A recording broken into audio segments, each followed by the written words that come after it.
Hey guys, welcome you all back to my YouTube channel Tamil.py. போன வீடியோவில் நம்ம வந்துட்டு சில மேத்தமெட்டிக்கல் ஆப்ரேட்டர்ஸை பற்றி பார்த்தோம். இந்த வீடியோவில் அது ஒன்ஸ் அகெயின் பார்த்துக்கலாம் பாருங்கள். போன வீடியோவில் ப்ளஸ் மைனஸ் மல்டிப்ளை டிவைட் அதெல்லாம் பற்றி பார்த்தோம். Multiply divide floor division and modulo இதை பற்றி பார்த்தோம். அந்த மேத்தமெட்டிக்கல் ஆப்ரேட்டர்ஸில் ஒரு ஆப்ரேட்டரை பற்றி சொல்ல மறந்துட்டேன். எக்ஸ்போனன்டேஷன் ஆப்ரேட்டர் அப்படின்னு சொல்லுவாங்க.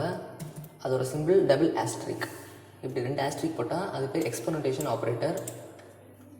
இது என்ன பண்ணுன்னா பவர் அப்படின்னு சொல்லுவோம்ல, 4 power 2.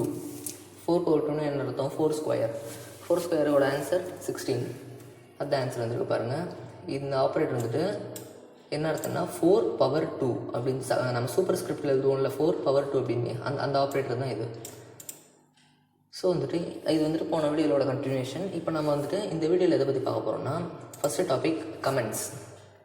கமெண்ட் அப்படிங்கிறது பார்த்திங்கன்னா இந்த மாதிரி ஒரு ஹேஷ் கொடுத்து ஸ்டார்ட் பண்ணி அதுக்கப்புறம் நம்ம அதுக்குள்ளே என்ன வேணால் எழுதிக்கலாம். இன்டர்பிரட்டர் அதை கண்டுக்காது. இன்டர்பிரட்டருங்கிறது தான் இந்த பைத்தன் ப்ரோக்ராமை ரன் பண்ண போது அது பார்த்திங்கன்னா இந்த கமெண்ட்ஸ் எல்லாத்தையும் கண்டுக்காது. பாருங்கள், ஒரு சிம்பிளாக எக்ஸாம்பிள் காட்டுறேன். Print hello. இதோட அவுட்புட் நமக்கு தெரியும், ஹெல்லோ அப்படிங்கிற இந்த ஸ்ட்ரிங்கை பிரிண்ட் பண்ணும். ஆனால் பாருங்கள், எதுவுமே பண்ணல.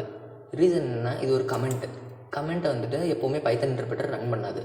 சரி, அப்புறம் இந்த கமெண்ட்டோட யூஸ் என்ன அப்படின்னு சொல்லி கேட்டிங்கன்னா, நாம் வந்துட்டு ஏதாச்சும் ஒரு பெரிய ப்ரோக்ராம் எழுதுகிறோன்னு வைங்க.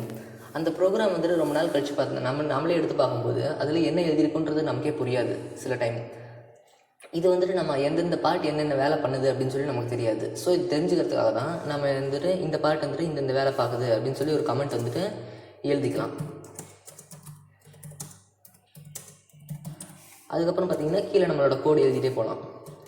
ஸோ இந்த மாதிரி எழுதிக்கிட்டிங்கன்னா நம்ம இன்னொரு தடவை இந்த ப்ரோக்ராம் எடுத்து படித்து பார்க்கும்போது ஓகே இந்த பார்ட் இது இந்த வேலையெல்லாம் பண்ணுது அப்படின்னு சொல்லி நமக்கு தெரிஞ்சுக்கிறதுக்கு இது வந்துட்டு நாம் படிச்சுக்கிறதுக்காக மட்டுமே தான்.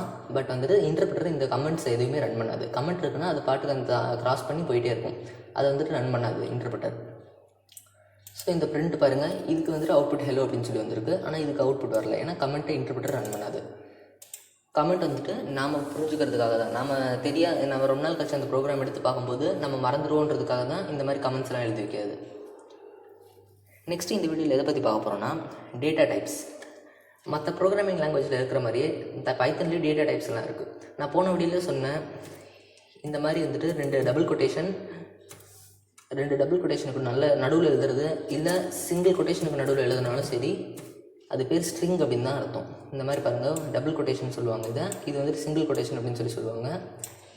இந்த மாதிரி 2 போட்டுக்கிட்டு அதுக்கு நடுவில் எது எழுதுனாலுமே அது ஒரு ஸ்ட்ரிங் அப்படின்னு தான் சொல்லுவாங்க. இது ஸ்ட்ரிங் அப்படிங்கிறது பைத்தனில் ஒரு டேட்டா டைப். நெக்ஸ்ட் இருக்கிற டேட்டா டைப் பார்த்தீங்கன்னா இன்டீஜர்ஸ். இன்டீஜர் அப்படிங்கிறது எந்த ஒரு நம்பராக வேணால் இருக்கலாம்.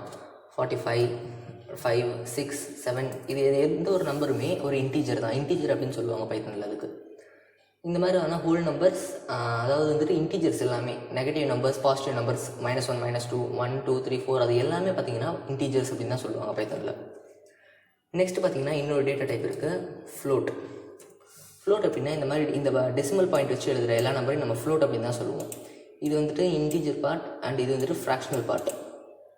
இதுதான் பார்த்திங்கன்னா டெசிமல் பாயிண்ட். ஸோ இந்த மாதிரி டெசிமல் பாயிண்ட் வச்சு எழுதுகிற எல்லா நம்பர்ஸுமே ஃப்ளோட் அப்படின்னு தான் சொல்லுவாங்க. நெக்ஸ்ட் பார்த்திங்கன்னா இந்த 3 டேட்டா டைப்ஸ் பற்றி தெரிஞ்சிருக்கும். பட் ஆனால் பைத்தனில் இன்னும் நிறைய டேட்டா டைப்ஸ் இருக்குது. டியூப்பிள், லிஸ்ட், டிக்ஷனரிஸ், செட், இந்த மாதிரி நிறைய டேட்டா டைப்ஸ்லாம் இருக்குது. அண்டு நம்மளே கூட சில டேட்டா டைப்ஸை எழுதிக்க முடியும். இதெல்லாம் எப்படின்னு சொல்லி நம்ம ஃபியூச்சரில் வீடியோஸில் பார்க்கலாம். இப்போ வந்துட்டு இந்த வீடியோவில் இந்த டேட்டா டைப்ஸ், பில்டின் டேட்டா டைப்ஸை பற்றி மட்டும் பார்ப்போம். பில்டின் டேட்டா டைப்ஸ்னால் பைத்தனுக்குள்ளே ஆல்ரெடி இருக்கிற டேட்டா டைப்ஸ். இந்த மூணு தான் main, string, integer and float. So இது வந்துட்டு டேட்டா டைப்ஸ் பைத்தனில். இப்போ அடுத்தது பார்த்திங்கன்னா டைப் கன்வர்ஷன் அப்படின்னு ஒரு கான்செப்ட் இருக்குது. இது என்ன பண்ணுன்னு பாருங்கள். First print 4 + 4. இப்போ பார்த்திங்கன்னா நமக்கு தெரியும் இது வந்துட்டு ஒரு ஸ்ட்ரிங்கு.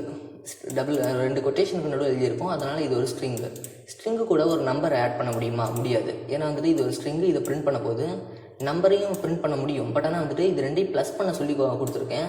ஸோ இது வந்துட்டு முடியாது. அங்கே இப்படி கொடுத்தா எரர் வரும், டைப் எரர் அப்படின்னு சொல்லி வருது. இப்போ பார்த்திங்கன்னா இது ஒரு வழி இருக்குது இந்த மாதிரி பண்ணுறதுக்கு. print